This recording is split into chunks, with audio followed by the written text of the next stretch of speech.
It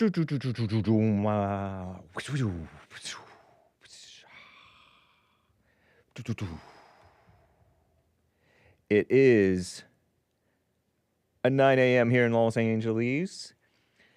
Wednesday, March 5th, AD 2025. What's up, Jesse Lee Peterson / Pastor Chatelet? Thank you for raiding the stream. Oh, let me turn on my Bunchy.tv server. Terrible. Nice. I'm live on X, on Facebook, on YouTube. What's up, guys? Thank you, Jesse Lee, for raiding that stream as well. Kicking the people over to me. I want to talk today about the magical, beautiful, must have the white former Jesse Lee Peterson show producer, Sean, over there on his team, making stuff happen. Trump speech to the Congress. That was so nice. I have some screenshots I'm going to share with you and just talk about some of the stuff that went down and stuff that Trump said. And, you know, the media says that stuff, there's no evidence or it's not true. And I don't know. I don't really even care. I think that the media are liars. And I take stuff that Trump says with a grain of salt too, because I don't know. But I did notice that nobody, and I mean nobody that I've heard, has disputed his statement that border crossings are down like crazy. Has anybody disputed that? Or is that a fact? And Trump made a great point yesterday saying, they were saying, oh, Trump stopped the border bill because that was really going to secure the border. Remember before leading up to the election, Trump was like, don't vote for this mess. And they're like, oh, he undermined it for politics because he wants the credit for shutting down the border. He didn't need a border bill. Biden didn't need a border bill. Lame-o Kamala Harris. Lincoln Lewis, I can't approve that chat, that live chat. What if kids are reading the chat? Kids don't read the live chat. Hopefully mods are not kids. And mods, don't let your kids read the chat. Don't let your kids read the unapproved chats. Anyway, there were like, okay, so there were thousands and thousands, right? Maybe tens of thousands of crossings in a month or in a day or something. And then it was down to like 200 something crossings. So that was what I call down like crazy. And yeah, I get that the deportations are not up yet, right? I got the deportations are not up. Don't worry about it. Wait and see. You always the nitpicking naysayers. The peanut gallery, which is a racist phrase, by the way. I learned that from Huffington Post back when I was producer of the Jesse Lee Peterson show. It's racist to say peanut gallery because that's where the blacks sat. They sat in the back, and you know blacks, they're loud. They were always loud, apparently. At least the type who went to these shows. I'm glad I don't have a peanut gallery over there. Sometimes the peanut gallery comes in.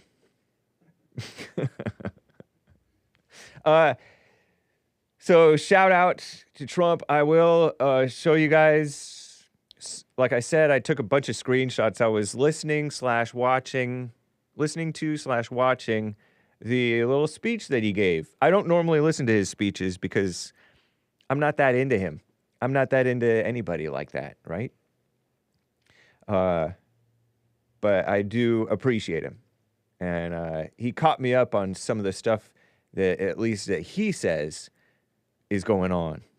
And it's nice to know what he is saying is going on, because he often ends up turning out right, despite the nitpicking naysayers from the right and especially from the left, the so-called left, the evil people on many sides. So that, I do hope to cover some other fun stuff going on in the world. Your super chats, if you do so please, if you'd like to get to them. I mean, if you'd like to share any super chats, any comments for pay, I will read them.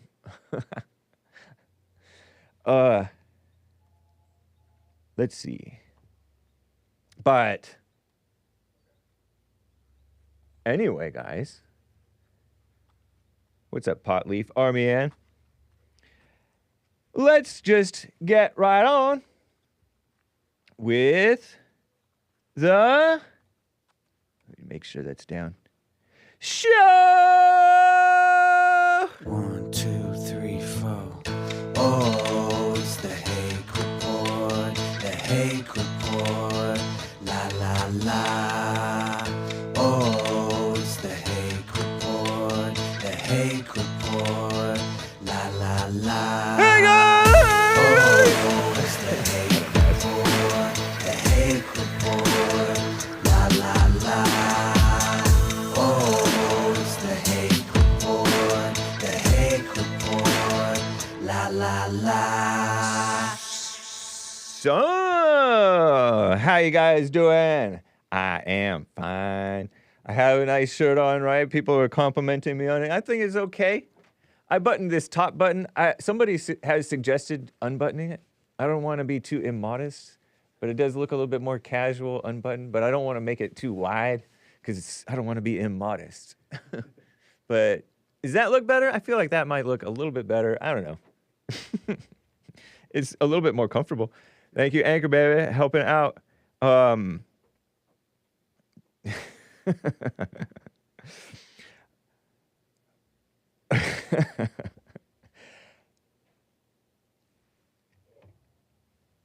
So let's, pardon me. How you guys doing?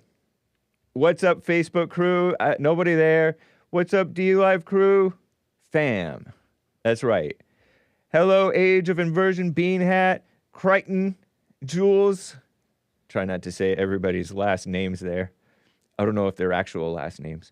Lin Yen Chin, thank you, man, for your super chat. Let me read this, actually. Lin Yen Chin gave...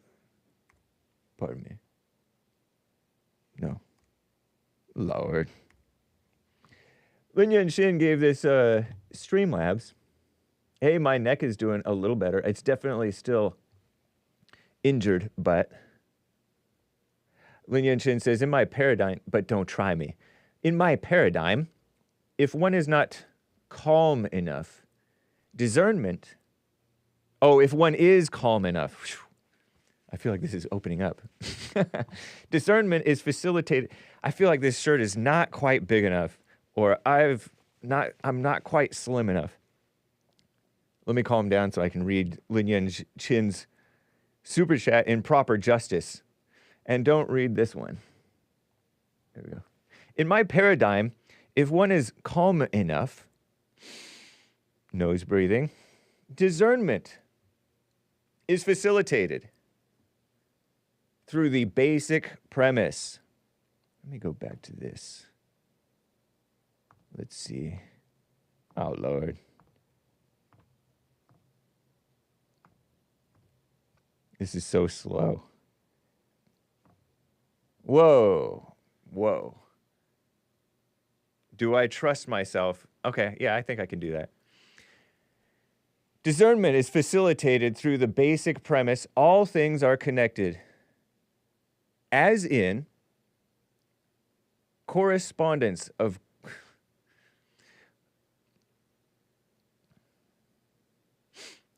Okay, all right, all things are connected. The basic premise, all things are connected. It helps to discern things if you have the basic premise, he says, all things are connected. As in, correspondence, okay, correspondence of correlation manifests. I don't know what fractal is, man. Let me go back over here. Let me read the whole thing uninterrupted. Correspondence of correlation manifests as fractal, whatever that is, strata. I think that means layers. Oh, I did interrupt it. I can't read it uninterrupted. Where any one thing is a reflection of all other things. JLP knows. Nice. Yeah, that's why I poo-poo all you guys in the chat who are like, you guys are like, oh, you guys comparing, you conservatives, you Trump supporters comparing Trump to a father are just, you guys have issues. No, there's some correlation of Trump is like a father and the Democrats are like the evil, lying, undermining mama who destroys, and the father sets things right. And the father and the Republicans are like the weak father, or shall I say Republicans? They're like the weak father. I don't know. Is that what you're saying, Lin Yan-shin? Corresponding, correlation. What does fractal mean? Oh, Lord. Useless. Totally useless website. Anchor Baby was right. A fractal is a geometric shape that has a repeating pattern. I think Kevin Howe points this type of thing out in Nature. Repeating pattern that appears similar at different scales. Fractals are infinitely complex, are created by repeating so says the AI, far left Google AI, and are created by repeating a simple process over and over. Oh, okay, so that's how muscles are built. Because Lin Yan-shin says Hake is not a cultivator. So you cultivate by, repeating the thing. Snowflakes, tree bark, wow, broccoli buds, coastlines, mountains. These are examples of fractals. Clouds, did I say that already? Seashells. She sells seashells down by the seashore. And hurricanes. Wow. Fractals are used in many fields. Astronomy, physical chemistry, fluid mechanics. Whoa, dope. As in cool. Don't say dope, kids. It's a bad habit. Imagine like a whirlpool type of a thing. Artists use fractals to create abstract designs. Fractals provide a systematic method to capture the roughness of some objects. Oh, Lord. Interesting. How fractals are created. They're created by repeating a simple process over and over, an ongoing feedback loop. Fractal is driven by recursion, relationship in which a function or concept refers back to itself. The Mandelbrot set is a well-known fractal. Hopefully that's not a bad word. The coastal paradox is a paradox, coastline paradox, a paradox that illustrates fractals. It states the length of a coastline measured with different length rulers is different. Oh, that's cool. That's interesting. Yeah.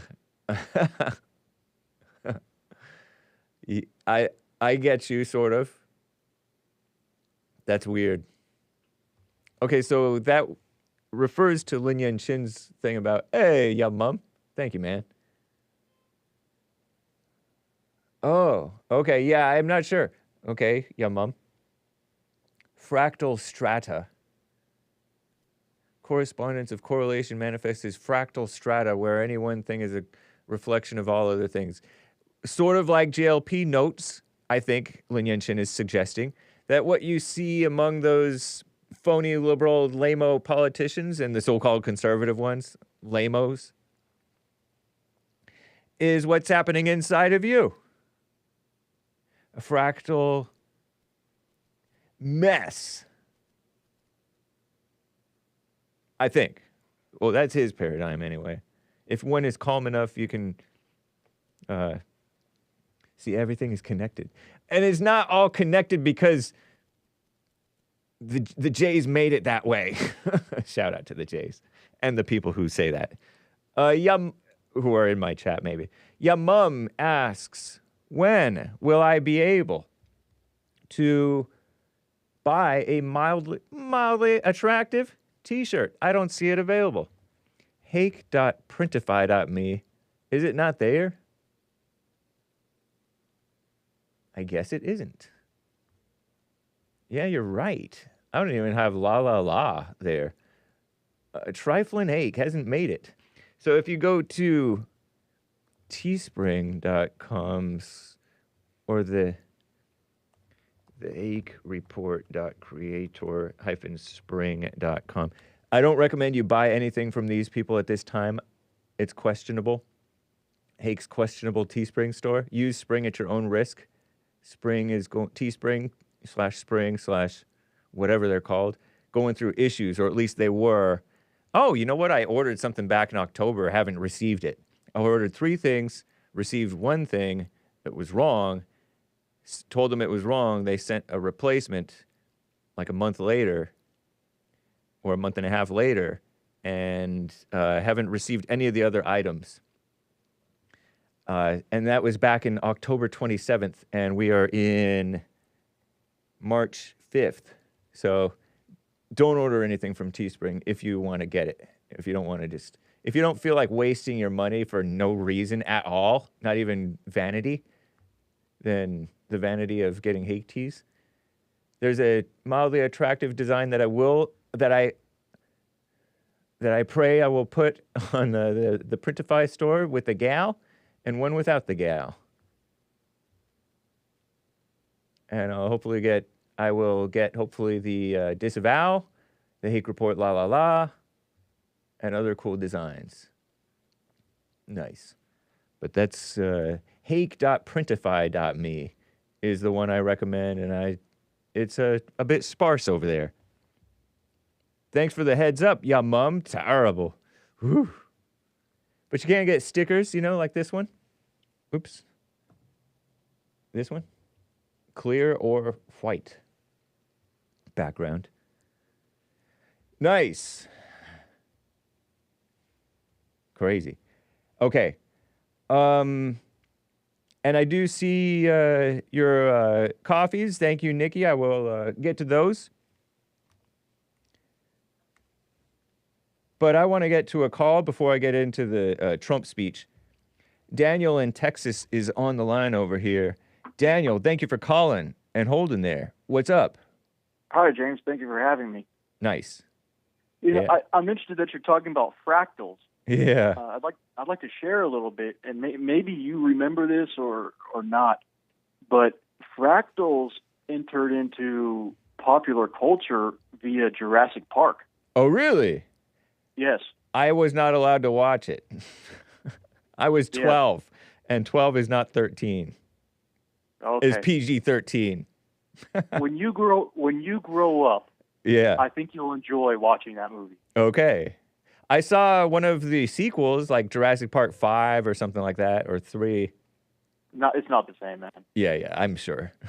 you really got to just do the first one. Yeah. And the rest you can do on your own time. Right. Okay, Jurassic Park, Fractals.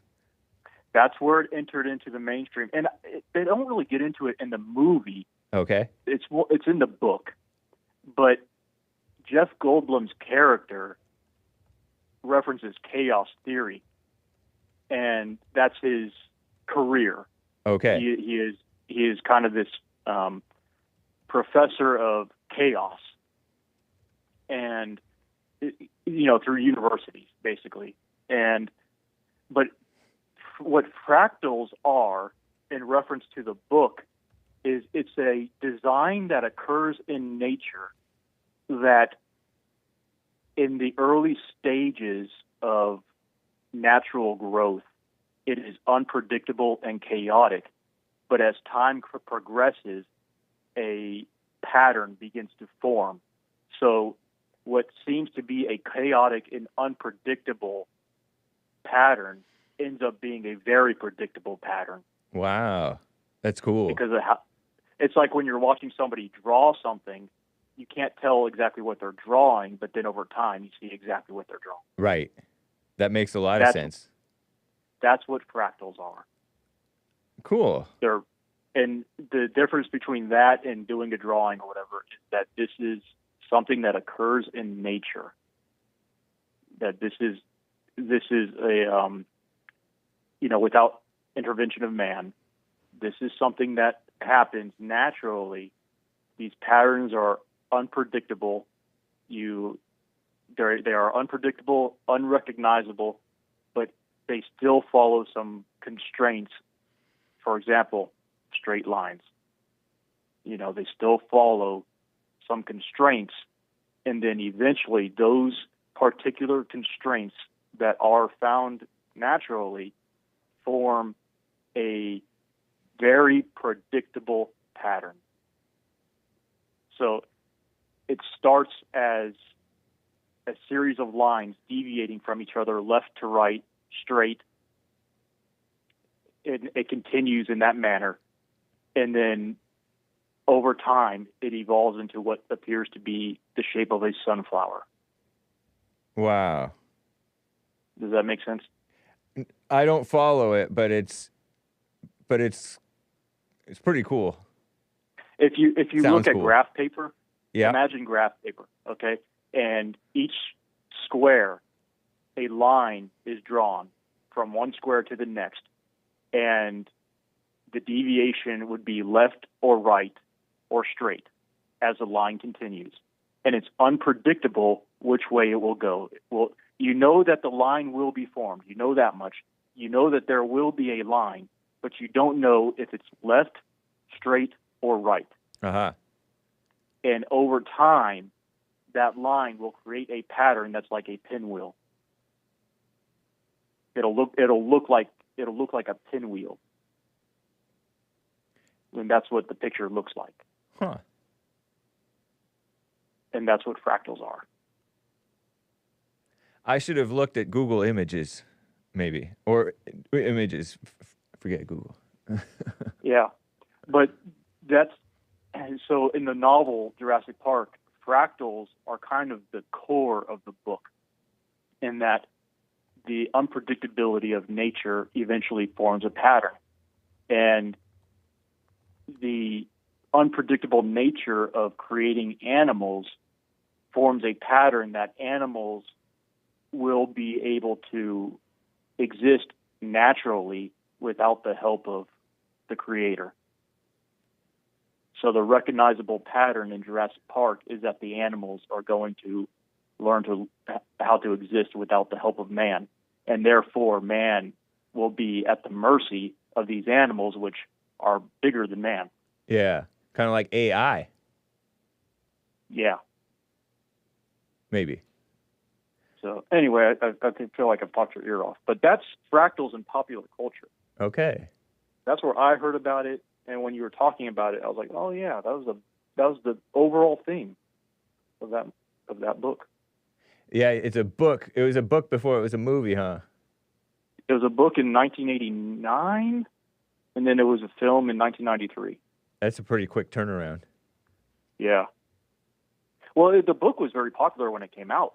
Okay. And the movie just really bolstered its popularity. Yeah. But Michael Crichton was kind of this science fiction horror style writer, and he all those books you see in the airport, or I don't know if they do that anymore, but you see bookstores in the airport. Yeah. And you pick up a book for your wife.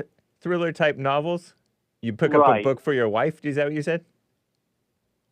No, you pick up a book when you're at the airport, and I said throughout your life, when you were walking through airports, you would see these bookstores, and Michael Crichton's books were kind of like that, like Dean Koontz. Yeah, you would see those types of authors in those bookstores, and it was basically these thrillers that you could read on your 12-hour flight. Yeah. Whatever. Wow. I mean, I've never been able to sit and finish a book. I can read like a few chapters. I don't know if I've ever sat and read a whole book in one sitting, but people do that. It's impressive. one sitting is, it has to be a really good book for one sitting, but typically, it's read over time. Yeah. But reading is important because it's like a conversation. The author is having a conversation with the reader, and you will remember. It'll stick with you more than if you're scrolling on social media. You're not going to remember what you're scrolling through, but you will remember books that you've read. At least the ones that you identify with and understand. Yeah. The ones that you're interested in. You remember those conversations like you remember a conversation with your friend. Cool, man. Had you heard of the author and CBS producer who's going to be on The Fallen State? Who is it? Friedman? No. What's his? Oh, let me check. Let's see. It's a CBS guy. YouTube / the CBS was in corporate broadcasting station? Yeah. Okay. The Fallen State. You can now join The Fallen State, by the way. Paul Friedman. He wrote, I think he's only written just this one book. Whoa. Next. So this guy, what's his book? It's a novel, though. And I know you like fiction. And this guy is Jewish, I think. So he has a high verbal IQ. The Unexpected Danny Green, from Mississippi to Manhattan, Harlem to Hollywood. Boxing was just the beginning. It was out in 2021. Okay. Yeah, so I don't know. So it's a biography of this boxer? Yeah, but it's a novel, so I don't know if it's a biography, like a real biography. It's just, I see. Yeah, it might not be up your alley, but it might not. It might be. Who knows? Realistic fiction, Yeah. Okay. Well, those are important. It's important to read realistic fiction because there are truths in fiction that don't often come out in autobiographies or historical works for legal purposes. Yeah. People try to make themselves or other people look good or look bad, or right. Just the honest truth isn't always there. But something that could be true or is true in other situations happens in fiction. Right. That's cool. Yeah, you've made that point before. I like that point. It's interesting. I had never really considered the value of fiction before. I mean, it's kind of like Shakespeare's stuff, right? Shakespeare's stuff has a lot to do with human nature, right? And mess. Oh, yeah. I love Shakespeare. Yeah. I highly recommend Shakespeare. I highly recommend his histories, because his histories, there's a lot of fiction in his history. Nice. So he's written histories, and it's fictional? Yes. It's mostly, a lot of it is fiction? Well, a lot of it is like, how are you really going to know, right? He's done history. He's done Roman history. He did Julius Caesar. He did Antony and Cleopatra. He's done the history of a lot of the predecessor kings in England. Yeah. He did Richard II, Henry IV, Henry V, Henry VI, and Richard III. That's kind of his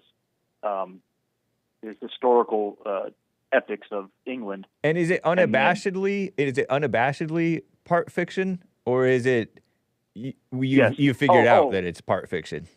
Oh, it's clear that a lot of the stuff is fictional. So but it's kind of he makes no bones. Around, he makes no bones that some of it's fiction. Yeah, a lot of it is very much embellished. For example, in Henry V, there are 3 traitors to King Henry, and they're basically his bedfellows. They're his friends growing up. Yeah, and they accept bribery from France, which is trying to usurp the King of England, because the King of England is regent over England and France at the time.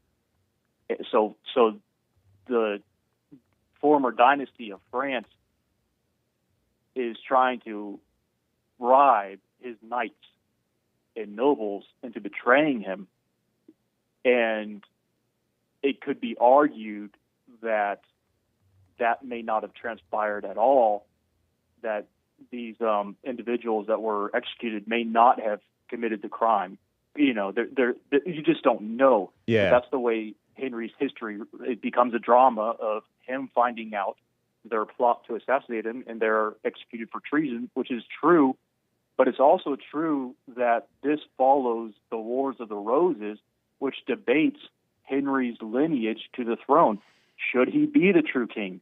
Because by the time Henry came around, there was a previous king usurped by Henry IV, and that king was Richard II. So in the Wars of the Roses, you're bookended. You have Richard II that it starts, and at the end you have Richard III, and he kind of goes down in history as a tyrant king, and he dies in war and is usurped as well. But my point is there are embellishments in these stories. Nice.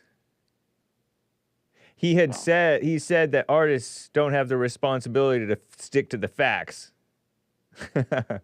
according to Google AI. Sure.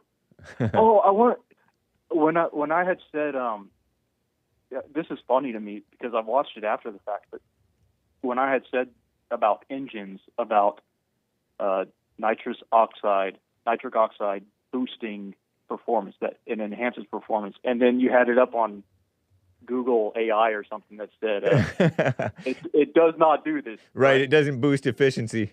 Yeah, it does not boost efficiency. I am here to tell you, yes, it does. Nice. It does. So, so who are you going to believe, Google AI or Daniel in Texas? I believe Daniel in Texas. Pick your poison.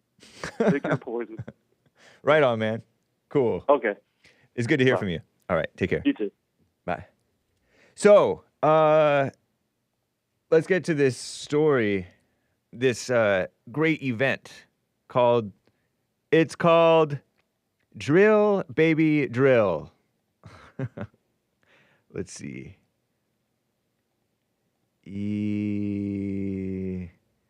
Come on, where is it? Oh, I guess it'll put this thing down at the bottom. Okay, so let me see. 1819, about 6:17 or so, Trump's PM Pacific time, Trump started to talk. He went up on stage and it showed all these people, including our great First Lady. Here, let me see if I can make this. I wonder if Control F makes it. This is a risk. What if I did this? No. Never mind. But anyway, oh, come on. Okay, so our First Lady, look at her. She was there, and she sat through the whole thing, and she didn't look bored. She's from a former communist country, right? Is Slovenia formerly communist? So they're used to boredom. There's Trump talking, these boys. I like how short this guy is, the Christian. This Christian man was a real Christian, and he kicked out the phony guy. There's the joint session of Congress on the right side of the aisle, which is their left, is the liberals, the lamos on the left, and the Christians, the conservatives, and Indian people who like Trump on the right. This guy was all yelling. This is Al Green, Representative Al Green, not to be confused with the singer. Look, there's Ted Lieu, who debated JLP, by the way. And look, there's that guy who looks like the black guy from Saturday Night Live, but he's a phony politician instead. And look, too many pink blazer gals in the background. This guy is like yelling nothing, pointing his finger, holding his cane. There's a cane here. I'm showing you guys screenshots. And then he gets kicked out. You're out of there. I was watching on Right Side Broadcasting Network. 90,000 people watching, by the way. More than 90,000.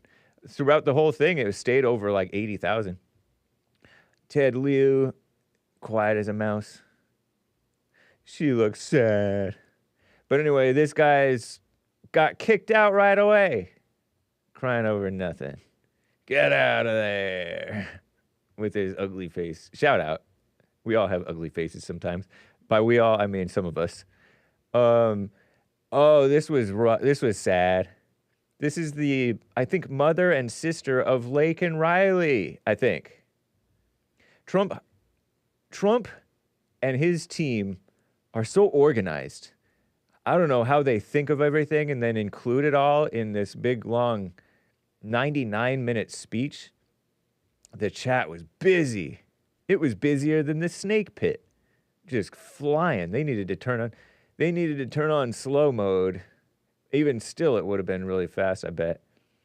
This is Lake and Riley. You know that gal, the white gal, I think she was, a student who was jogging or something in some state, and an illegal alien, allegedly, or convictedly, I forget, R-worded her, aped raid her, and,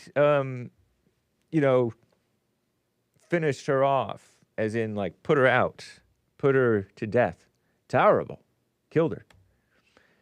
America will never, ever forget our beautiful Lake in Hope Riley. I had the things on where you can see what he's saying, but I was listening to it too. Never forget.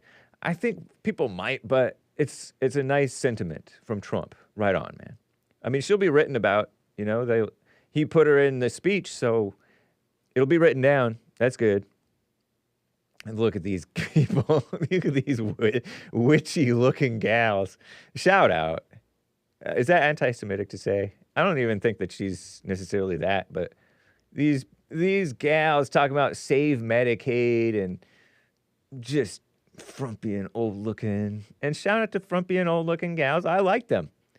And she's kind of funny and cute with her little short-haired, doesn't match her face exactly, purple-haired self-Democrat woman. Embarrassing. They should just stop her at the door. No, you gotta, whatever. There's Tom Homan with his scowl. Tom Homan's a good guy, though, I think.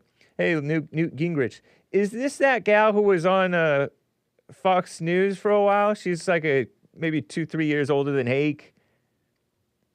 And then she came out with this book and then she accused Bill O'Reilly of something.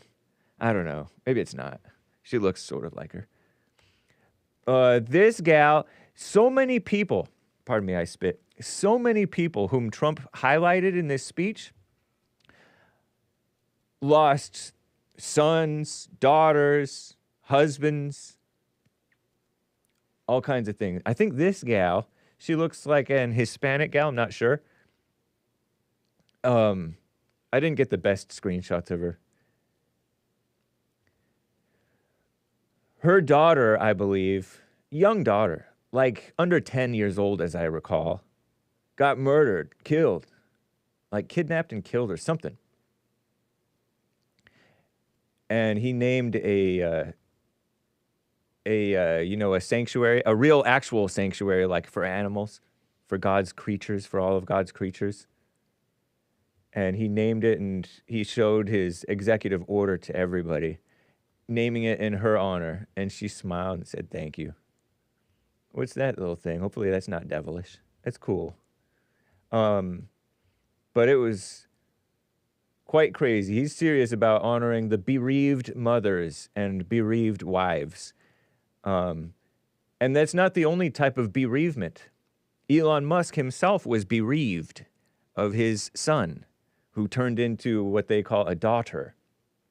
And there's another gal whose daughter she lost bereaved by the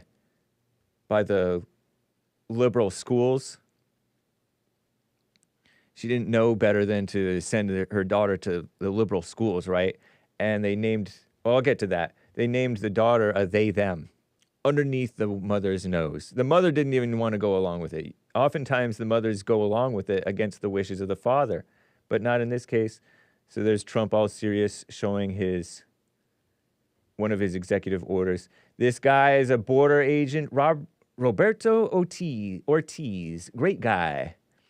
And he protected, I guess some illegals or cartel members or something opened fire on his partner or co-border agent, and I think he might have taken some fire himself. I don't know if he was hit, but he provided cover and shot towards them and protected them. The other guy, I think, he's like, "Thank you, man." This bald Hispanic guy who's a border agent, but he's a pro-America Hispanic border agent, apparently. Nice. Trump paying honors. Look at this Trump knife. Do you think he carries it? I don't think so. But it has a window breaker, a seatbelt cutter. It folds, and it looks cool. It has American colors and Trump's hair motif, I guess. Cool. There's that gal with who's, in my opinion, doing a bit too much on her. She has a natural beauty. She should just leave it like that, in my opinion, and let herself be an aging natural beauty. She's the Secretary of Homeland Security. Oof. I will get to your calls, guys. Our justice system has been turned upside down, he said. That's so true. 31-year-old New York police officer Jonathan Diller, his bereaved widow, he got killed, gunned down at a traffic stop in Long Island. He went to the funeral. Look, this pretty gal with the natural blonde hair, or I don't know if it's natural. It looks like dark at the roots, but it's okay. They have like a little baby. So many cops been killed by people who should never have been let out of prison or jail or whatever. Or in some cases, never even been in the country. Shouldn't have even been in the country. It's like a slap. It's an extra slap in the face to think this person shouldn't even have been allowed in the country or shouldn't have been allowed out of jail. Because nonviolent criminals often become violent criminals. That's Stephanie. Poor gal. Well, no, we don't say poor gal anymore. But she got respected. Look at this 13-year-old little, I don't know if he's black or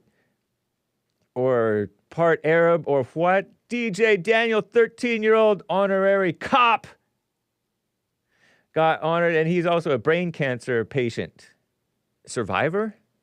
Whatever. He was given like 6 months to live, but it's been 6 years. Something like that. He honored him. And did the Democrats at least clap for him? I couldn't tell if he's giving a heart hands emoji. Heart hands. It's not an emoji. Gesture. Sign. But his dad, apparently his dad was with him. See, look at that face. He's got like an interesting nose profile. And his dad looks a little bit like Muslim, I guess. But they love America and they love cops. So they're all right by me. Even if they don't love America, we love them. Look at him. He looks like a Texan black, sort of Muslim looking.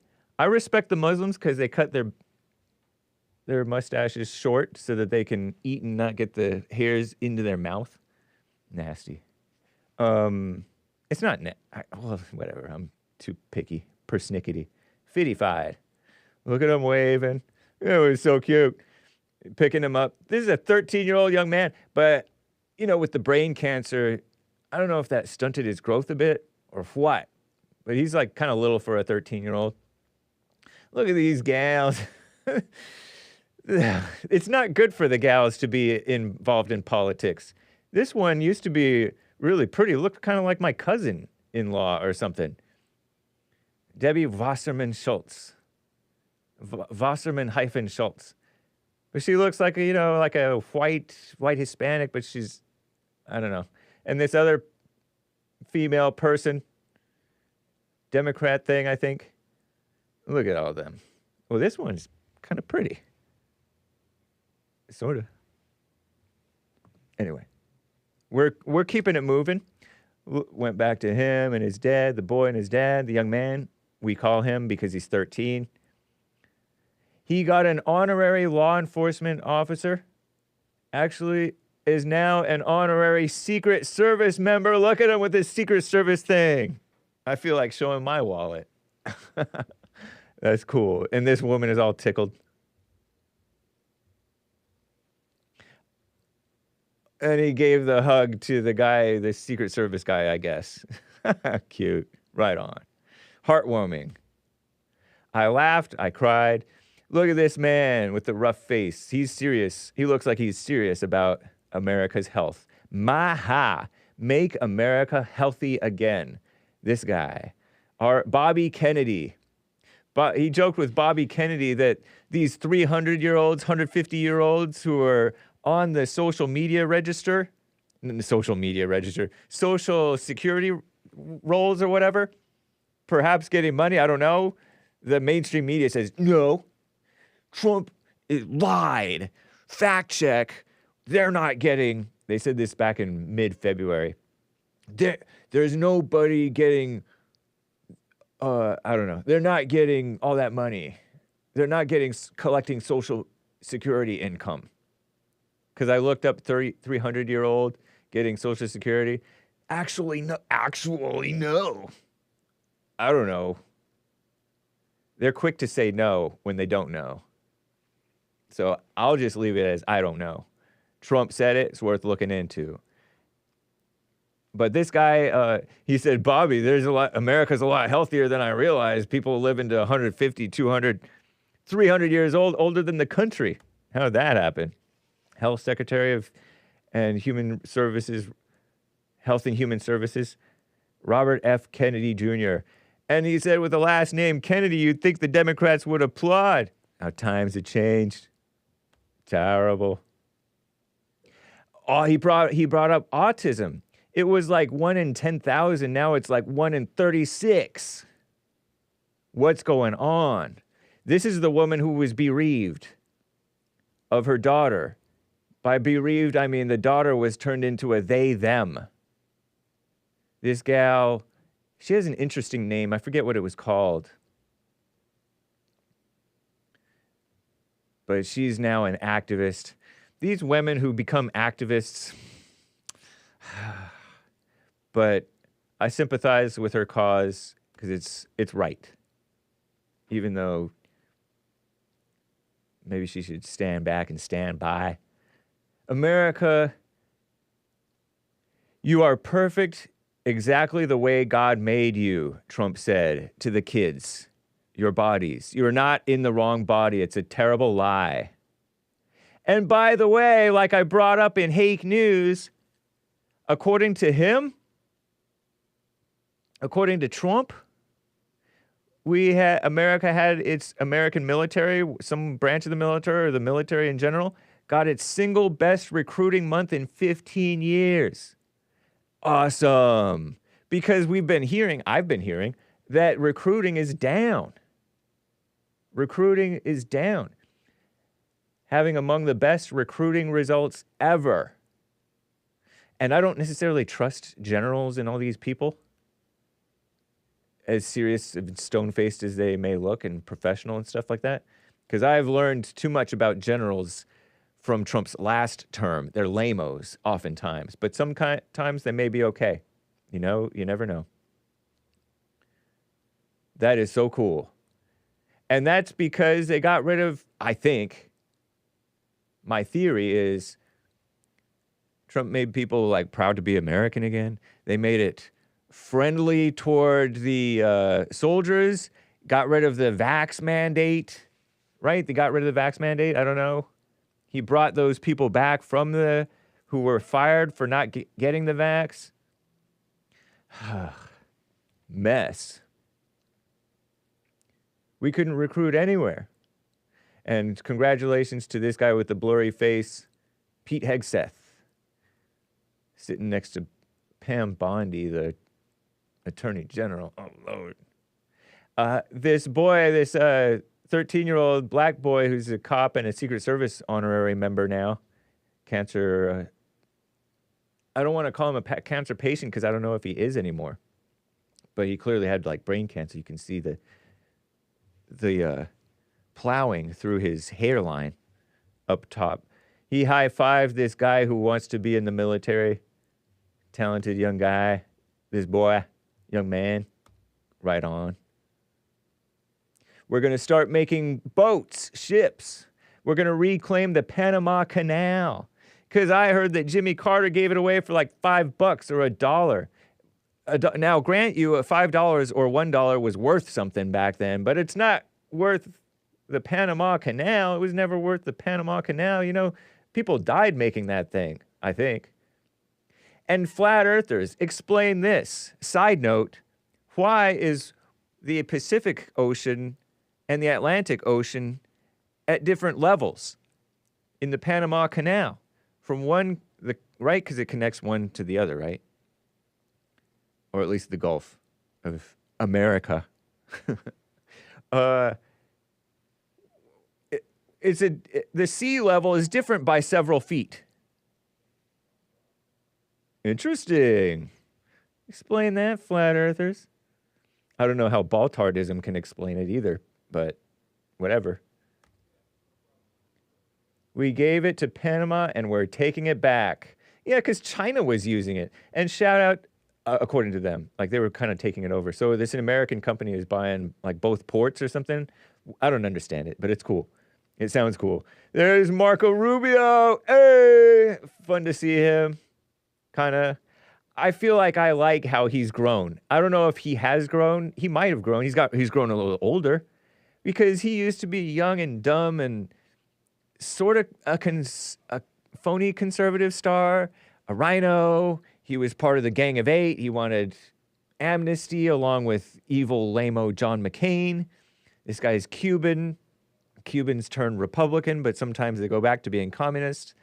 And so they're part communist, part Republican. Maybe Republican is part communist nowadays, or even back then. But Marco Rubio, I'm pulling for him. I like it.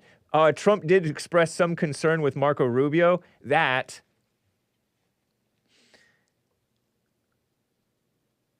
so many people voted for him to confirm him. Oh, no. But he may turn out well. He may turn out well. I remember he gave some lame sort of response. You know how the Democrats, when there's a Republican president, or the Republicans, when there's a Democrat president, will be like, will give this hokey-looking, lame, uninspiring, embarrassing, cringe-worthy, men don't cringe, speech in response. Oh, there's going to... Elisa Slotkin gave the Democratic response to Trump's speech here, right? To Trump's speech. And I didn't watch it. I forgot about it. So, but I think Slotkin, this Democrat woman, Slotkin, gave a response. And I'm sure it was hokey and lame, not just because she was a woman, but because they all are. All the politicians are lame and hokey. And then the responses just can't help but be lame and ridiculous and hokey. But the Republicans use women. Well, one time the Republicans used little Marco when he was little, before he was even little Marco, to respond to a Obama State of the Union address. I remember he needed some water, so he reached over like this. He went, and then he got himself some water. And then continued speaking. Apparently he's lived that down. Right on, Marco Rubio. The sword of American justice, Trump said. That was a memorable, I like that. Look at all these Republicans and Republicans clapping. Some of them, many of them, wolves in sheep's clothing. And then the demon rats, most of them not clapping, one of them maybe, for justice. They're for actual justice. They're for social justice, which is not justice. Look at these people just looking down. I don't know what they are. Are those high school students in the back? Mess. I think those are female Democrats, but I'm not sure. I thought that they might actually be Trump's guests, like some guests who were there being honored or something, but caught them at a bad time. So I don't know. I'm making fun of them for no reason. Trump talked about the pullout of Afghanistan. That radicalized some people. Some people who've always voted Democrat but cared about foreign policy. they knew that that Afghanistan base or whatever was like strategic, and it didn't take much to upkeep. There was not a lot of deaths going on, maybe no deaths, and they pulled out. Biden pulled out, which is to say Obama Part 3, early in the Biden administration. Remember they pulled out in Afghanistan, and it was a disaster. People like trying to hang on to the planes, the Muslims, the Afghanistan people, trying to hold onto the planes and falling out from the sky and falling kaput. Some people got caught in like the wheel well of the landing gear. One guy did, I think, just trying to stow away on this plane and don't leave us. And then like 13 Americans or something got killed and a bunch badly injured on that fateful day in Afghanistan. Well, Trump went down and got those people. And shout out to Pakistan or somebody. Such incompetence was shown. Grossly incompetent. He cares about the actual country, and he's like serious about it. I remember he said the word debt. He just said, and debt. And he said it with like bitterness in his voice. Righteous bitterness.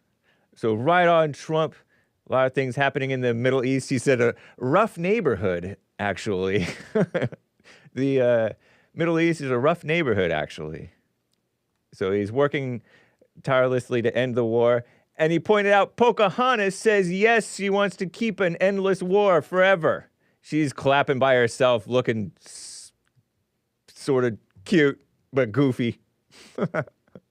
Pocahontas being that former college professor turned phony politician socialist gal. 2,000 people have been killed and she's still clapping.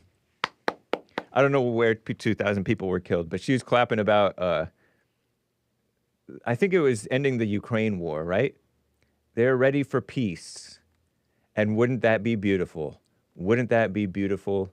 Wouldn't that be beautiful? Yes, peace. He talked about that Mark Fogel guy that went, I think he was like a history teacher or something like that. He was detained in Russia and sentenced to 14 years in Russia. I forget how long he was actually there, but his 95-year-old mom was from Butler, Pennsylvania. 90-something-year-old mother. So he's like this mama's boy, tall, mid-50s or maybe young-looking 60s, or maybe even young-looking 70s, who knows. Young man, mama's boy guy. Cool shirt. Funny. Oh, okay, all right. Nice tie, too, hey. With his mother.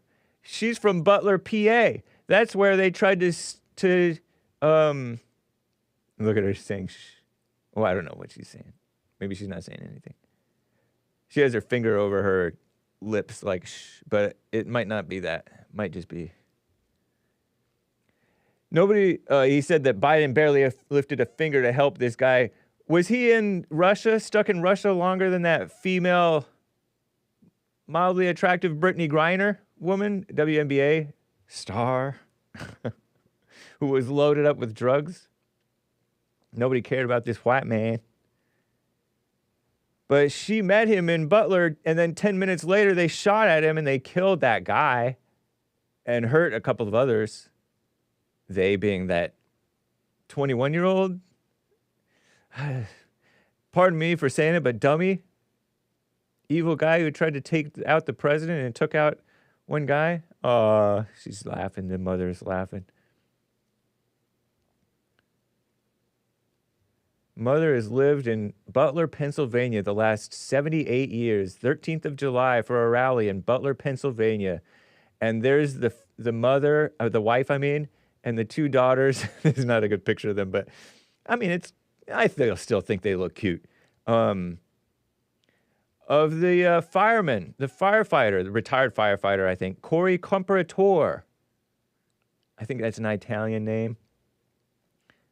He used his body to shield them, and he was hit.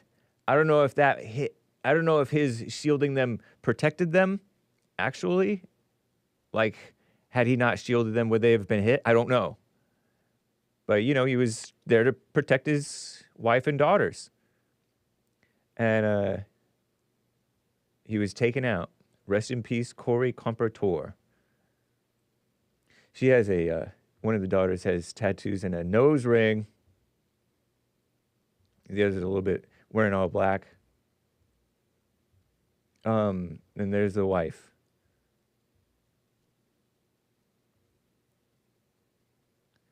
So it was a night. He covered like everything, all these, and nice, right on. And there's the wife, the first lady, the third or however many wife, right on.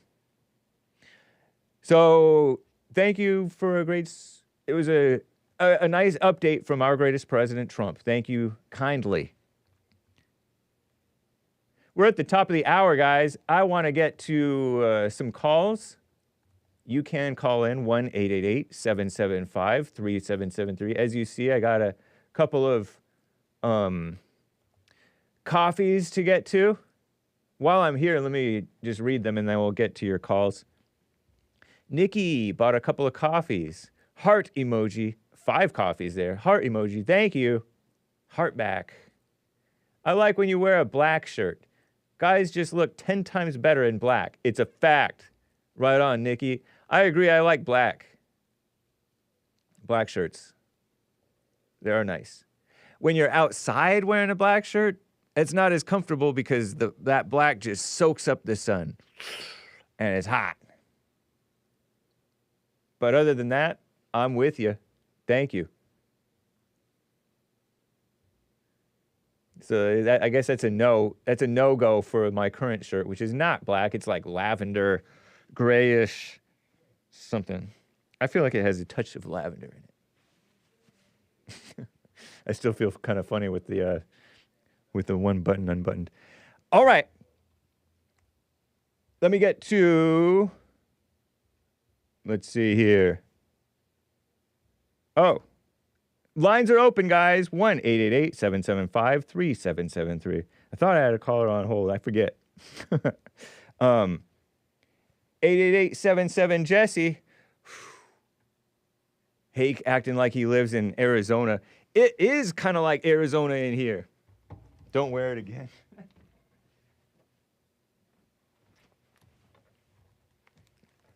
I know. I almost changed it. But I was like, we're going to do a taping today, maybe. That looks sort of proper. Please never say again, touch of lavender. Okay. 1-888-775-3773. A lot better with the fan on. So, let's get to more stuff going on in the world. I wanted to cover this case, this story, from the NextDoor app. You know how I'm on the NextDoor app sometimes? This is a crazy story. Hello, dear neighbors, says this lady. And I censor it. I'm wanting to warn you and also ask for advice. I just got scammed at a gas station. Sucker. This is the gal who got scammed. Don't dox her. I was rushing for work. Big mistake. Thank God it wasn't for a large amount, but this money is very important to me as I'm not in the best financial situation right now. I was rushing for work. Don't rush. And stopped at a gas station, and I know which one. I found out which one, to fill up my car. While I was busy with my car, a woman, red alert, woman, red flag, ran up to me tearfully. When she's crying, she's lying, asking for help to fill up her car. She said she was on her way to Covina and had just been robbed. They took all her stuff. Covina. I like that area, sort of.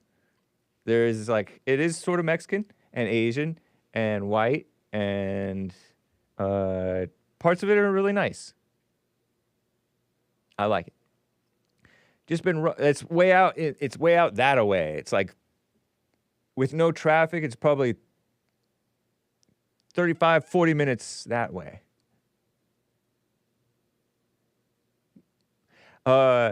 I asked if I could transfer her money through Zelle. Zelle is this thing that you just pay from your bank to their bank, basically, through looking up their phone number and or email address, and it just sends it right to them. No fee. It's pretty cool.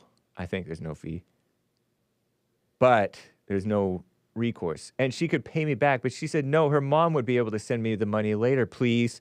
I had a gut feeling not to do it. Listen to those gut feelings, those inklings. But I thought, oh, don't think. All of the red flag words are in this post on the NextDoor app. What if this person is really in trouble? I couldn't say no in the end. What a mess. You couldn't help but be a sucker, gal. I paid for her gas, and she filled up for $73 at my expense. She gave me her phone number, and I called it right away just to make sure it was real. The number worked. But just a couple of minutes after I drove away, I tried to call her back, and the number was blocked. I realize now she scammed me, according to this gal, if this is a true story. And it's not like it's Reddit where people just use Reddit for creative writing to write up a fake scenario to get your reaction and see how their writing is. This is the NextDoor app. They don't tend to make stuff up that I know of, but maybe they do. I heard that about Reddit, but I'm going to cover some Reddit stuff because it's crazy too. Fiction is sometimes more truer than history, because history is not the whole truth. I probably will never get my money back. I want to warn you, don't be as naive as I was. Well, thank you. Don't help strangers unless you're 100% sure they're not trying to deceive you, says this gal. At the same time, I want to ask, is there any way to dispute this transaction and possibly get my money back? Question mark. I honestly don't know what to do, but this money really matters to me right now, she says. She claims, because she's not in the best financial situation right now. And I suspect because her ego is hurt that she was so foolish. She didn't listen. She knew better and she didn't do it. Look at her. I don't know. Maybe I should have censored that face, but that's a nondescript face. Everybody looks like that. Every woman looks like that to me. A beautiful plain Jane. Isn't that funny? It's not funny. It's It's a little bit funny. It's crazy. Don't believe these people. Now, I too have been, this young lady looks relatively young. Hopefully she is young, right, for her sake, because if she's old enough, she wouldn't have been fooled, maybe. When I was young, I willingly, sort of, got suckered into giving a guy, basically. I knew I was giving it to him. We pretended like it was loaning, but it was giving. I think I did it 2 years in a row to the same guy in Chicago. Oops, pardon me. In Chicago. $40 or $20. I forget which. And then he took down my address. I think I was going to college by that point, so I wasn't a total kid, but I was kind of a kid. And he's cussing. He's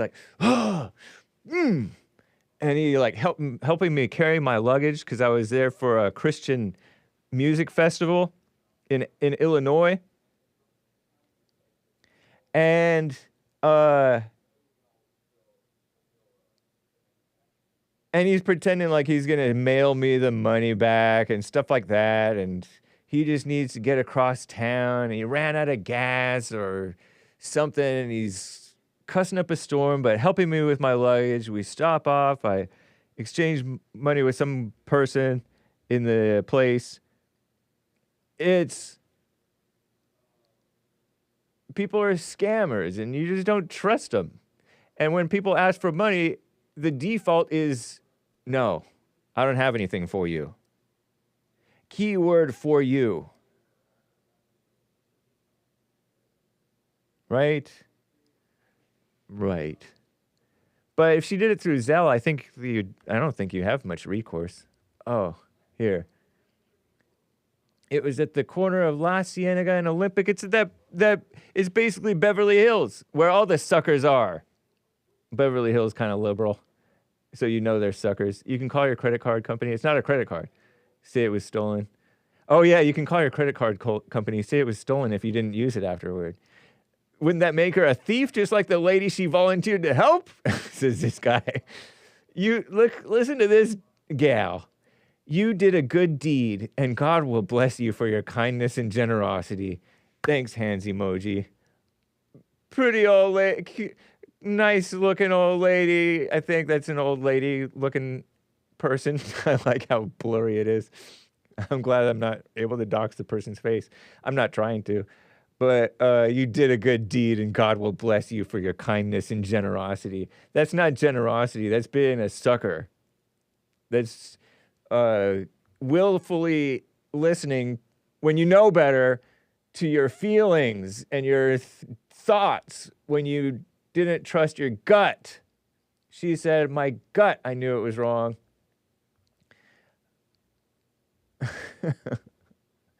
She was rushing. The woman is tearful. The gal is rushing. The woman, the thief woman, is tearful. Those are both red flags. With a sob story about she'd been robbed, trying to get back to Covina. Everybody wants to get back to Covina. Everybody needs to get across town. Find your own way. What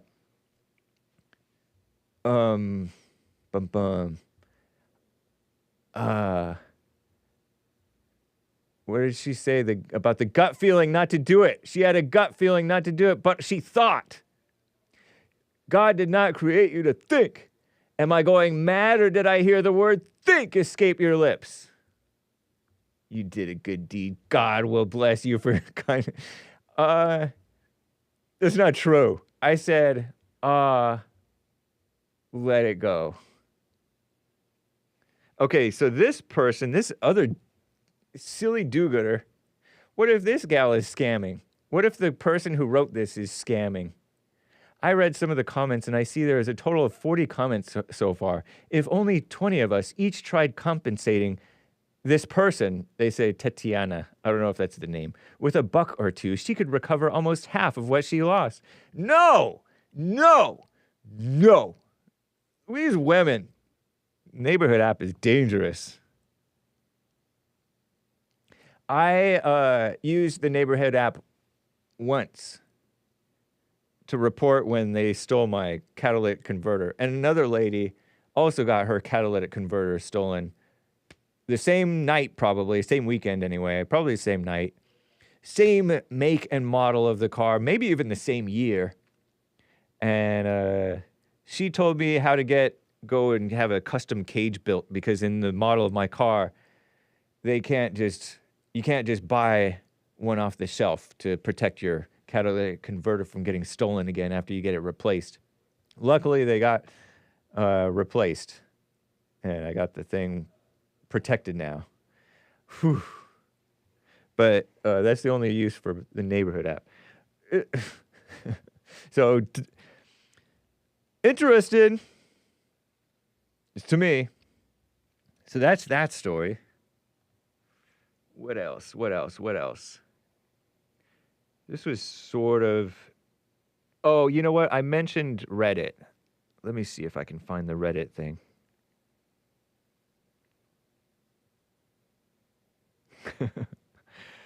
There might be cussing in this. My husband knocked someone out in front of me, and now I'm terrified. So there might be cussing, so stay away. Cover your eyes, kids. This is from Reddit. I don't know if this is a true story, but this is according to this person. I've been with this husband for 6 years. He's barely raised his voice in that time. Very zen. Oh, Lord. What is it with these Westerners using this Eastern language? I don't get it. I don't know what that means. But I gather that it means very, go along to get along, maybe? I don't know. But also usually pretty timid in public. Okay, he's a big guy. People rarely mess with him. I didn't think he was even capable of fighting. However, a few days ago, when where he went to one of his friends' places for a chill gathering, just to hang out. One of the host's friends showed up drunk off his poop and was jovial, but raising his voice and yelling and talking all over everyone. You guys know people like that, or you've been around people like that who are just too loud? You're like, too loud. You're bringing, I don't like it. And it's not always just blacks, but oftentimes it's blacks, but it's not always just blacks. He didn't seem angry or aggressive, but he was being jolly to a belligerent level. He was touching everyone. My husband looked really uncomfortable as he is touch-averse, even with me. We won't cuddle for more than a few minutes without him getting prickly. Like, get away from me. He came over to my husband and offered to shake his hand. My husband held up a hand and said, I'm good, thanks. Right on to her husband. This seemed only to spur the drunk guy who went to reach out a hand and put on his shoulder. My husband took a step back and said, I'm not messing around, don't touch me. And his face looked dark, like I've never seen it before. He was breathing hard. See, doesn't this sound a little bit like creative writing? But that's women. Assuming that this is a gal writing, right? Yes, it is. Dark, like I've never seen it before. He was breathing hard and balling up his fists. The other guy wouldn't take the hint and went in for a hug. These presumptuous people taking liberties. It was a complete blur. I was looking directly at him, and I barely saw what happened. There was just a loud pop and a crack, and the drunk guy collapsed, totally unconscious. My husband stepped over him and walked outside, and everyone was trying to wake the guy up. He started shaking and groaning and ended up having to go to the hospital because he had a seizure. Whoa. My husband just sitting outside on the bench, staring off into space, smoking a cigarette. Don't do that, kids. I'm not going to lie. I went off on him, was yelling and screaming, and he just didn't react at all. He just said, I told him not to touch me. So this continues. I'm chuckling because I saw that beta ranger who lost his job. Shout out. We wish him well.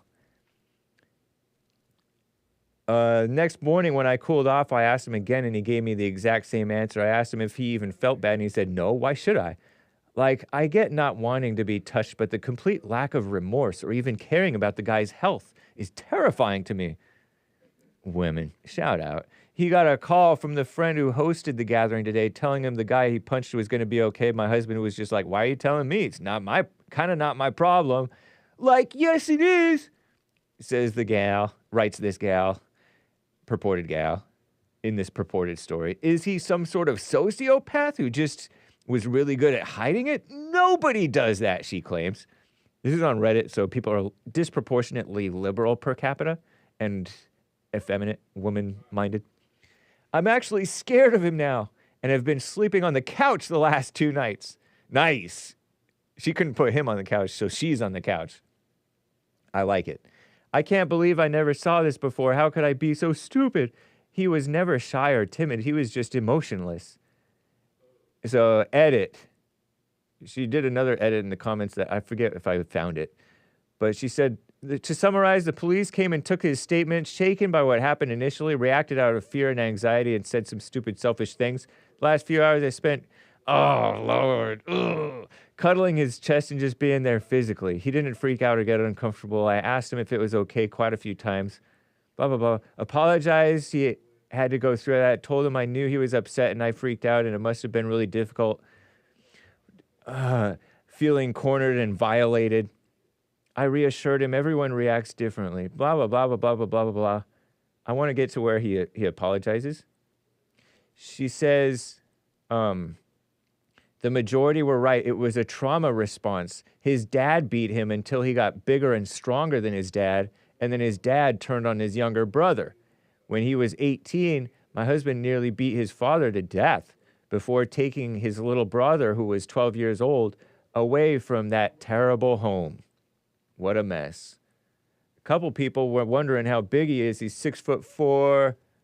I keep going in the wrong direction. 275. That's not too small. The drunk guy nearly as tall as him, but not as bulky, and clearly could have been a threat. Husband's 30 now. Last time he laid hands on anybody. Oh, he said he would never do it again unless he had a good reason. blah, blah, blah. Certainly never with me. I believe him. He let down his shell and cried to me, oh no! And I told him I'd be there to support him, blah, blah, blah, blah, blah. The comment saying he deserved better than what she gave him broke my heart. I want to be better. Got another call for the cops. They're closing the case. A friend would be guilty of simple battery and the husband would be guilty of aggravated battery, but it's roughly equal since the other guy instigated and his husband was literally backed into a corner. Drunk guy felt bad and didn't want to pursue anything, thank God. Oh, anyway, the itching for a fight ego in me wants to see him go to court, but anyway. Yeah, my husband admitted he went too far without me needing to say anything. He wasn't proud. He felt embarrassed, so he played it off as indifference to save face in front of me. That's what you guys got to get sometimes. You don't know what they're thinking or feeling when they play off like nothing. So stay out of your evil speculation. Women and males who try to speculate thinking that you can read people's minds. We're going to be okay. Everything's going to be okay. I didn't lock the comments. Somebody else did it. Somebody said it was a could it be a PTSD reaction? Post-traumatic stress disorder. And apparently that's what it was, they say. The comments were sort of interesting to me. Someone abused as a kid. You never know what people are going through. This part is crazy to me. Crazy to me. Let's see. Let me just catch up on where I am here. This person says he or she was S-word-ually abused, right? S-aid as a kid. Immediately what he thought, he has PTSD. He or she, I'll just say he for just quickness. He's a Zen person too, rarely showing emotion. Better with touch now, but used to trigger him or her big time. I'm talking homicidal rage like my life was about to be taken. Therapy groups been in over the years. People have suppressed memories, blah, blah, blah. I only remembered when I had my first child. Okay, says this. I'm going to call it a her now, but it's too late. I finished her comment. 877 likes. This person claims he was duct taped, and thrown in closets for hours on end. Crazy, huh? No wonder these Reddit people are so liberal. For hours on end. And I don't know if this is representative of Reddit people, but feeling/being held down or constricted are things I am not okay with. This is such woman language, not okay. It wasn't until I got in a car accident, my car door was pinned by a wall, did I remember during a panic attack. Crazy, huh? What stuff that people went through. I held my breath just reading that, says somebody. It was an MRI machine for me. MRI, they slide you under something. It wasn't that I didn't remember. I just had never been in the situation as an adult where I felt constricted and surprised at the visceral reaction when I eventually did. When I said visceral reaction, I like shake. Intense. My aversion to cuddling probably stems from the childhood thing. Oh, this is funny. So one of the people who didn't, I think he was duct taped. Is this the one who was duct taped? They talk about cuddling, and you. Okay. Those who know what I'm talking about, you know what I'm talking about. I'm not going to elaborate because it's embarrassing. But this person says, I have to be the big spoon. The small spoon is only okay for me in short bursts. Or blah, blah, blah, blah, blah, blah, blah. I don't want to read the whole rest of the thing. MRI machines are a rough thing to remember those things. Blah, blah, blah, blah, blah. Locked in a position where they decided to flood back those remembrances. I'd much rather have been in an MRI machine than pinned in a car, says this guy. Crazy. Crazy. So you never know what people been through.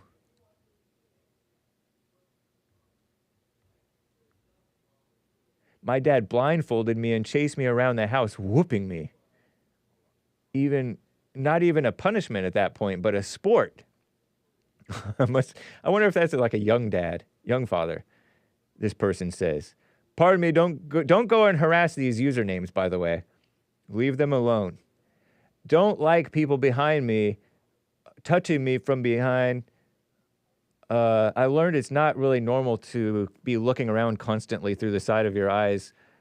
It's hard to walk up on me unless I'm fully concentrated on something because I see everything in my field of vision. Hear anything near me, almost like a soldier constantly on guard. Childhood PTSD is no joke. Why are people saying Zen? I'm super kind and Zen-like. It sounds like the typical Reddit bro or sis, but shout out. We love them, right? I explode when I get triggered because it's just out of fear. See? Anger and fear. Some reason people just can't get the hint, even if you're being completely honest, to avoid it. Like I ease up if a girl hugs me from behind, but a few seconds I don't recognize her. It's filled with so much fear, blah, blah, blah, blah, blah. My dad this guy's really bitter. My dad used to do this fun thing when he got drunk and angry and chase my mom and sisters out of the house. He would let me leave with them. I don't know. Let's see. My dad did this fun thing that sounds like sarcastic. When he got drunk and angry, refused to let me leave with them. Okay, there we go. And I got to spend the whole night next to him, either watching the lamps go through the walls or him teaching me how to defend myself because men are supposed to know how to defend themselves. Fun games for a 5-year-old. I sense this guy's bitterness, or I imagine this guy's bitterness dripping through his words here. My close friends know my triggers and body triggers.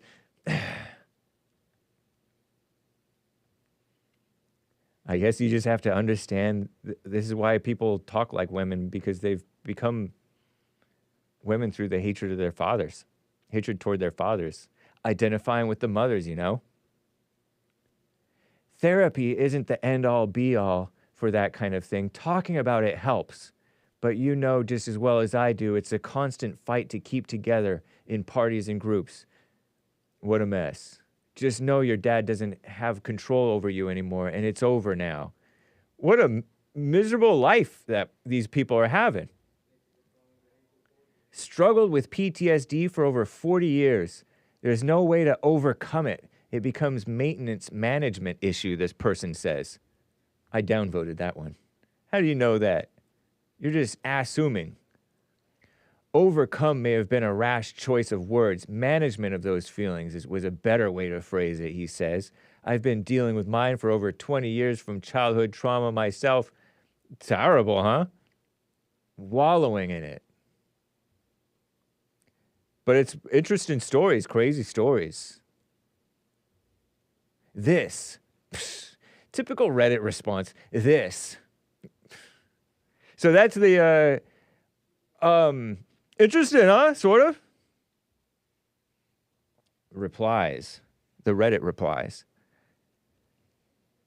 We're at the bottom of the hour. Joel Friday TV is coming up next, guys. Joel Friday will be here.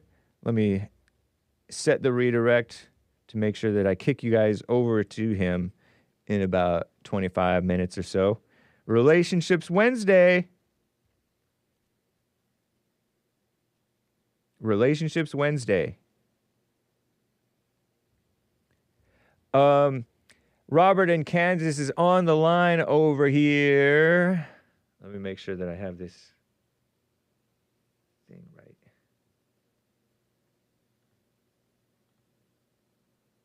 Robert, are you there? Mr. Hake, I am here. How are you, sir? Doing well, thank you. Hey, Anchor Baby took my call, and it's odd. Like, I do the same thing that he does because maybe we have some sort of genius about us, right, or whatever you want to call it. So, like, I'm, like, trying to tell him what I'm saying, like I want to call you about, And before I get the last few words out or the last few syllables, he's like already answering the question. Yep. Because he's listening intently, and his mind works so fast. Like, he's so fast that it's like he's already showing respect by trying to answer what I'm saying. I really like that about him, that he's really fast, man. He is. He reminds me of Asians. Oh. Well, he's so fast that it might seem rude, like almost interrupting, like he's like stopping me like for the last few syllables of what I'm saying. Yeah. But he's just so fast that he's listening, you know, he's already processed what I said. Yeah. So I find that fascinating. Hey brother, can you remind me like what I called in for? I'm sorry. How old school men treat women. Oh, yeah. Well, old school men. Okay. So I guess you were talking along the lines of like, I was trying to follow what you were covering. And, like there's a thing where like you don't want to ever be mad at a woman, right? Because you're just, you know, you're wrong there. But it used to be that like men, like just like they would treat their children. You know how you spank a child? Right, because they're not doing the right thing. And I'm not saying that's right either. Right. But it used to be that you just, if you don't get mad, but if you have to smack a woman, that used to be legal. And it doesn't mean that you, like, want to hurt her. Right. It's just a wake up. It's a wake up slap. No, it's just that, like, if a woman, listen, hey, I've had women get in my face, hit me in the face, right? Hit me with their fist in the face. Yeah. Right? Like, punching me when I'm sitting in my own house and they're punching me in the face. Yep. And it's like if I grab them by their throat and I pick them up because I'm a man. Why would you grab by the throat? Well, I'm saying I grab them by the throat and I pick them up. And no, I asked you, why would you do that by the throat? Well, why are they punching me in the face? But no, that's not an answer. It's not an answer, Hake. I'm just saying what I'm saying, brother. I'm not trying to hurt her. I didn't squeeze my hand on her throat, only as much to pick her up. Whatever. Right? So I put her on the couch. I disavow it. Say, hey, well, I disavow it too, Hake. Nice. Okay? But what I'm saying, brother, but then why did you say it twice? Well, these women that don't understand, they want to get violent with us. It's like, do you know what a man is? Like, when you get violent with a man, like, that's what we're made to do. We're made to be violent. You're not made to be violent, woman. You're made to cook and clean and help us and do whatever you're made to do by God. We're made for violence. Made to be able to protect and fight and function strongly. Well, we're made for whatever God hath given us onto us, right, Hake? So it's one of those things where it's like you have this thing of like violence and people want to hurt women. And I mean, if you've never been hit in the head by your girlfriend sitting in your own house, I have not. Like, well, then you're like, well, you have to make the female understand if they want to be involved in violence and force and strength and what we can just do by our own will. It's like, listen, you got to know I'm a man. I'll pick you up by your neck. I got to go, Robert. Okay. All right. Take care. Right. Bye. Thanks. What a mess.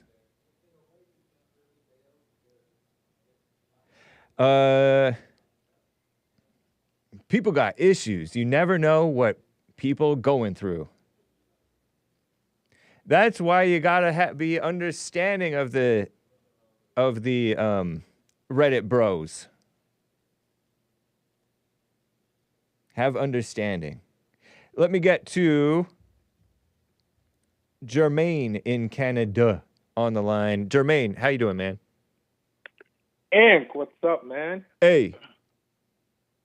Yeah, so I want to chat a little bit with you with the video this morning. Jesse was playing with the Miami girl and the crypto bro. What a Oh, mess, man. yeah, the Miami girl who robbed the crypto bro. But it's just like Jesse said, you know, and that has happened to me too, where you know you meet a woman, she's so beautiful, but you're just lusting after her, right? So Yes. you do all of these nice things, And he for was her, spoiling her. He was spoiling her Yeah. to it. He admitted to spoiling her. That's 'Cause crazy. I've seen that video before you guys played it on here. And she called him a loser, and I'm like, wow, she was just Her manipulating loser this guy, ex-boyfriend. controlling.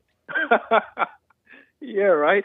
But actually, there's another video as well where this lady, she wanted to divorce her husband, and she set him up with a therapist. She did an emergency meeting with the therapist. She already pre-planned it with the therapist. And she brought the husband in to tell the husband that she's going to divorce him. And the husband was like, I'm shocked. And then she started crying. And I'm like, why are you crying? What? I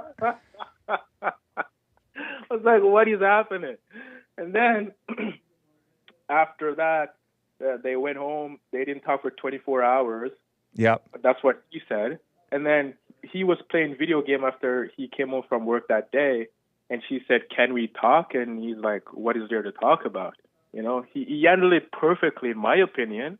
He didn't give her emotional reaction that she's looking for, because she said that night that he came home, she wanted to go at him one more time. That's crazy, like, man. What do you mean you need to go at him one more time? I'm like, what? And he said to her, like, oh, my name is off the lease or off the house, whatever. The bank accounts are separately, and he's moving out here. He got an apartment, and she was ticked about it. And I'm like, bravo for this guy. It was so hilarious. I'm like, oh man, this guy did it perfectly, in my opinion. That's cool.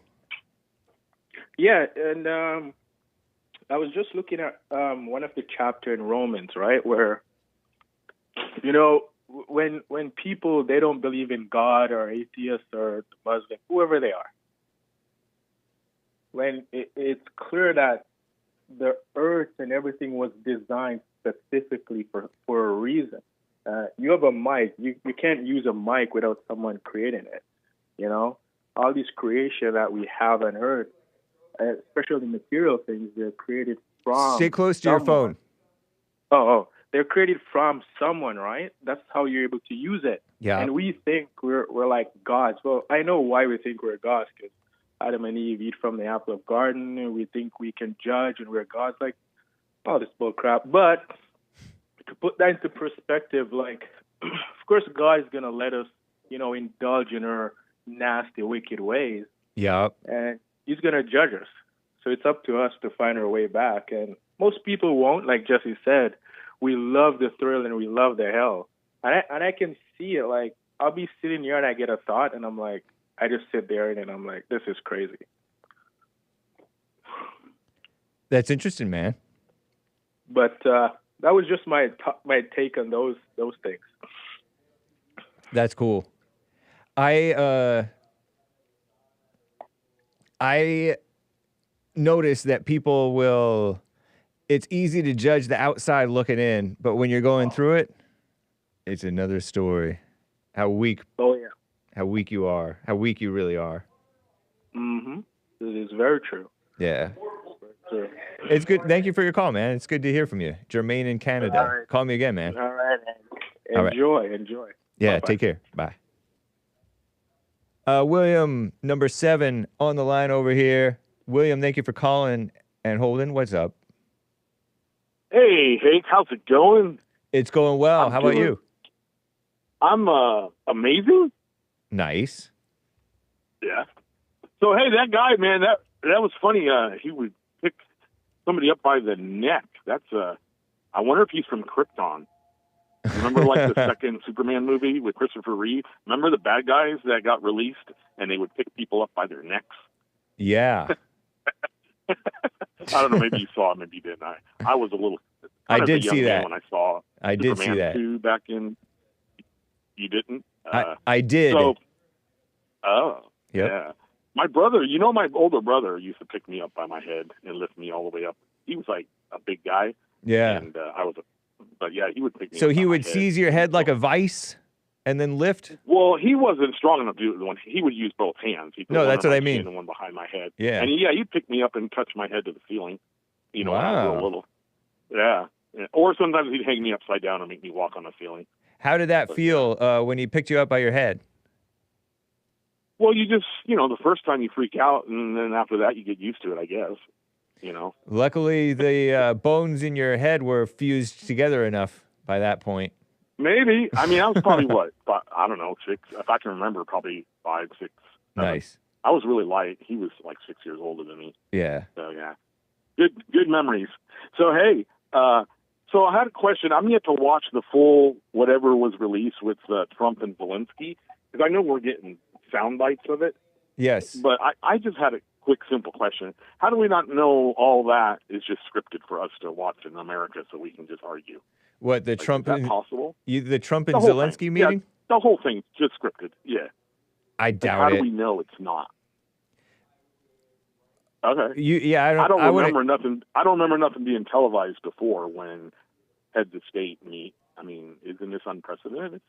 No, I don't think so, because I don't- people have been televising that type of stuff a lot, and people have been televising Oval like Office? little. Sometimes I don't know. Okay, well, I mean, I'm trying to think of when It wasn't a Obama meeting, was though. It was president and when. sometimes in some cases it's a private meeting, and in some cases it's a public one, and then and it's like a press conference thing too. Yeah, it's just a question. Is all just I how do we wouldn't not get know? into speculating about that type of thing, though. Okay. Okay. So I shouldn't have asked the question. No, Shame you on can me. ask I am it, but so sorry. but why would your mind go there and try to Because guess I don't at- recall, since I'm pretty old and I've been, an adult for over 40 years voting, Yeah. I don't recall getting into why we're going to war, even like when I went to war myself in the Gulf War. I don't remember the president and who we went to war with being televised when they I just don't remember them talking and it being available for everybody to just listen to. Does that make sense? Yeah, but this isn't about going to war. This is about getting out of war. And they were supposed to, like, he was gonna sign a deal. Like, it was understood, but at least it was reported that he was gonna sign this minerals deal. Like, we were pretty sure he was gonna sign this minerals deal, and then he pulled a switcheroo. Okay, fair enough. Like Yeah. I said, I haven't did watched the whole thing. Yeah, from if you beginning to watch end. the whole thing, I don't think that would come to your mind as though it were scripted. All right. Well, Because I've it only was a watched what's 50-minute what you guys show. Yeah, it was 50 minutes long. And Okay, maybe I should just watch that then. The Yeah. 50-minute long one. Yeah. But Well, I forgive don't- me, Hake.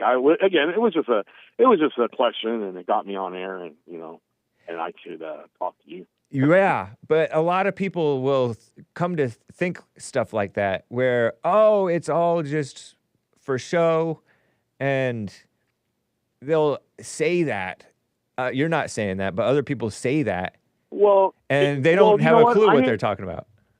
You know what? I apologize. I should have answered your question. Why would my mind go there? Because Yeah. on 3 separate occasions in my own life, when I've been overseas in the military, my mom she was upset over something that the media said was going on, and it wasn't.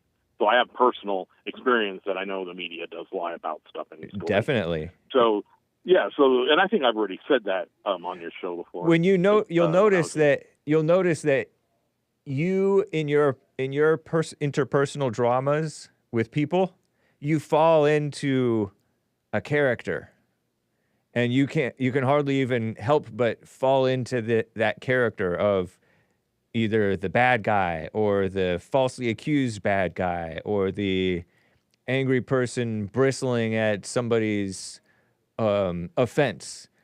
And Aren't we all characters? yeah, and so in that sense, it's scripted by the devil or scripted by God.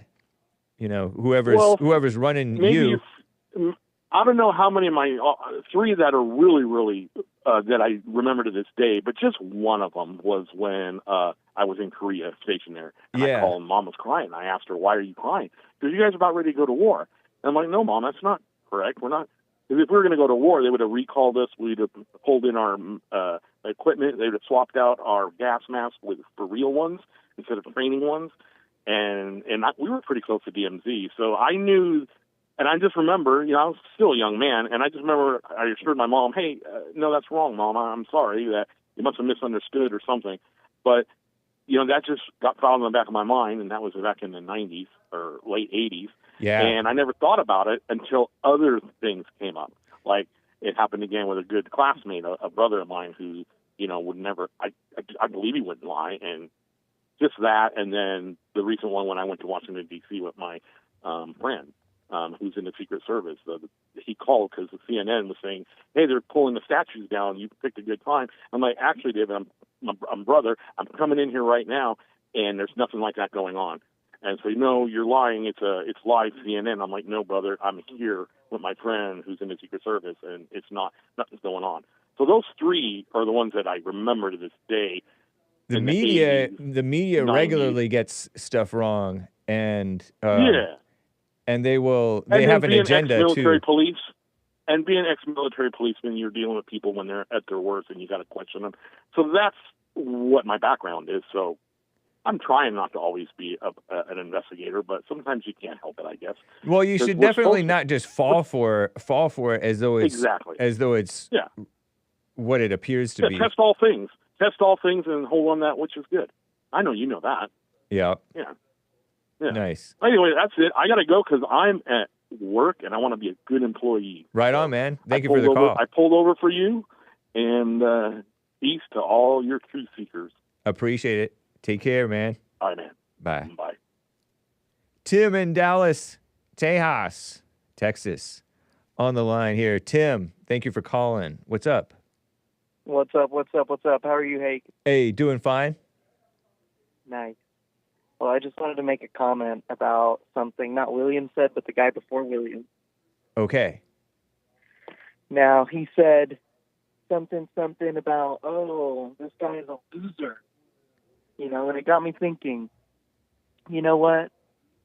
I don't like that because I don't think that any person on this earth is a loser. And I just wanted to give a little bit of encouragement to anyone out there that believes that you're a loser, you're worthless. Well, you're not, because you overcame the obstacle of being born, and that is a miracle in and of itself. So, is that credit to you as not being a loser because you were born, though? Hey, wait, what do you mean by that? Like, it's not a credit to you, to you being born. It's a credit to your mother, whoever helped the mother birth the baby, and the father for putting the baby in her, and God for making it all happen in the first place. What's that? Well, I hear you, but I was one of the spermatozoa that ended up finding, but the egg, and it was not an easy process. I'll tell you what. You remember? It's vague. I don't know. I think you're making stuff up. I don't think it's even vague. Yeah, no. You got me, Hake. That's How funny. Did you know? I don't know. I think people are losers, but it's not. But you're right. I agree with not identifying and being down about being a loser.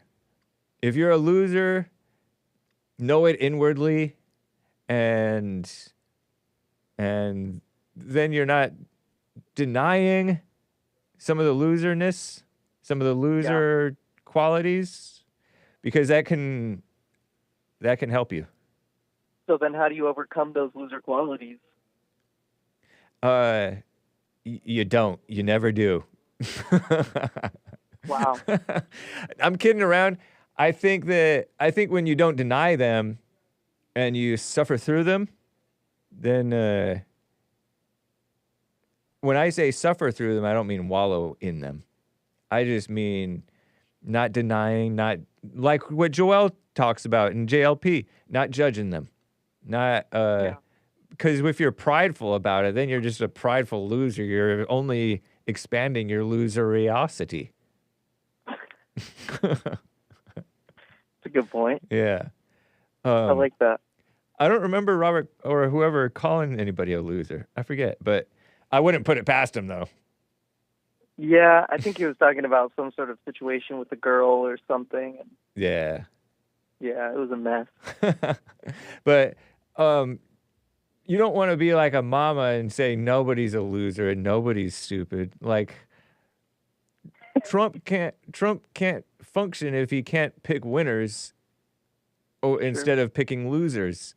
It seems like he's picked some winners and maybe some losers on his team, and his team it's got to be his team in part. It can't be just him to accomplish all that he's seemed to have accomplished. But Trump is Catholic, man. No, he's not. Is he? Yeah, he is. No, he's he was raised Presbyterian. I don't think he was ever Catholic. Oh, really? Yeah. I thought he went to that mass thing. Oh, that thing was Episcopalian. Oh, that's Episcopalian? Yeah, it doesn't make him Episcopalian, though. Yeah, that's true. Yeah. I'm pretty sure J.D. Vance And Catholic is still, though. it's Christian enough. It's Christian. Yeah. They still believe in Jesus. They just also believe in Mary or whatever. God knows what. Yeah. Well, they actually pray to her pretty vehemently. Yeah, one Catholic called in and explained it to me. But Tim, it's fun talking with you. I got to run. I got to close up shop for Joel Friday to come in here. Nice. All right. Well, thanks for the show today, man. You have a good day. You too. Call me again. All right. Bye. Bye. Guys, I did see Carver bought me this coffee. Ugh, this is bad. Saying, hey, Hake, since you use NextDoor app, I thought you might find this amusing. I received this important post the other day, and it's something about important alert. There was a short black person walking around the cold outside, and he doxed the person's name who posted it, maybe. Nice. Thank you, Carver. Appreciate the tip. And with that, I got to get going over here. It is Wiley Wednesday. Stephen Wiley, that is. Where will I go when I die? Oh, no.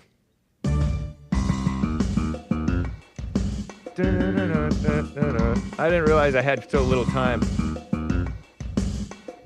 I don't have time for this one. I have to stop it. Okay, I have to stop it.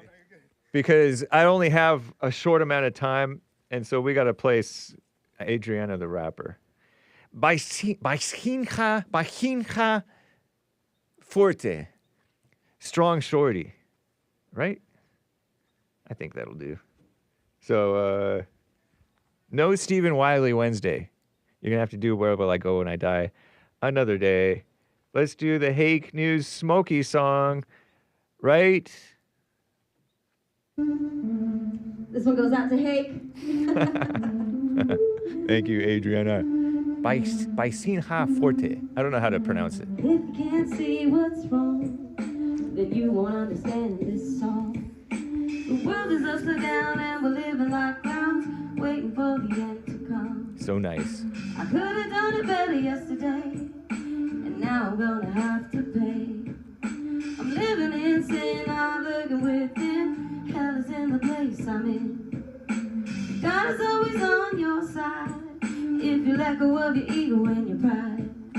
The moment is here and all will be clear. Be present and be guided by the light. Silence brings clarity. Revelation is what you'll see. The truth is in you, you'll know what to do. Stand up and love what's right. Yeah. That's it. Click. Thank you, Adriana Baixinha Forte. Adios, America. Joel Friday TV coming up next. Peace in the Middle East, or at least in your hearts. Bye.